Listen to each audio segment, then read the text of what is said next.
नमस्कार शेतकरी मित्रांनो, मी शेतकरी पुत्र गणेश निकम आपल्या यूट्यूब चॅनलमध्ये तुमचं स्वागत आहे। आज आपण आले बाजार भावाची अपडेट देणार आहे मित्रांनो। असं तर आपण दररोजच देतो। रिमझिम पाऊस चालू आहे मित्रांनो आमच्याकडे। तुमच्याकडे पाऊस चालू आहे का नाही चालू आहे कमेंट करून नक्की सांगा मित्रांनो। 2-3 दिवसापासून पावसाची सतत चालू आहे पूर्ण महाराष्ट्रामध्ये।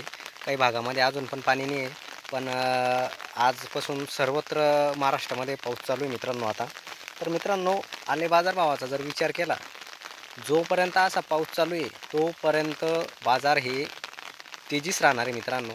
आणि पाऊस उघडल्यानंतर सुद्धा रिवर्स म्हणजे हे पूर्ण डायरेक्ट रिवर्स नाही येणार, भाव हे टिकून राहणार आहे। कारण श्रावण महिन्यामध्ये तेजी आलेली आहे असं म्हणू नाही शकत आपण।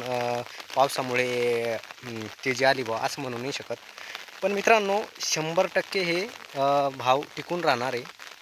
ज्याच्याकडे 2 एकर आहे त्याने टप्पा करावा।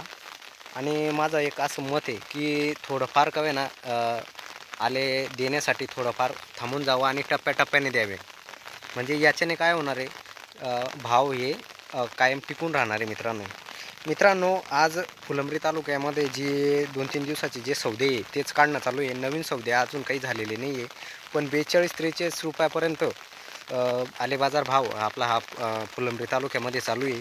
आणि मित्रांनो, आज सकाळीच मी फोन लावला होता सांगली सातारा, तिथं फक्त व्यापाऱ्याने सांगितलं की 25,000 रुपये गाडी। सौदा कुठेच झालेला नाही आहे, कारण हे पाऊस असल्यामुळे कोणी द्यायला तयार नाही आणि वापसा पण नाही आहे, म्हणून हा आले बाजार भाव त्यांनी 25,000 रुपये गाडी सांगली साताऱ्यामध्ये सांगला मित्रांनो। असंच जर पाऊस चालू राहिला तर 100% हे बाजार अजून वाढू शकतात असं पण सांगतो। म्हणजे 100% पाऊस जर चालू राहिला तर 100% अजून बाजार तेजी येण्याची शक्यता आहे मित्रांनो। तर मित्रांनो, आपल्या परीने टप्प्याटप्प्याने आपली अद्रक काढावी असं आवाहन करतो। आणि व्हिडिओ जर आवडला असेल तर एक कमेंट आणि एक लाईक आणि एक सबस्क्रायबर जरूर करा। जय जवान जय किसान।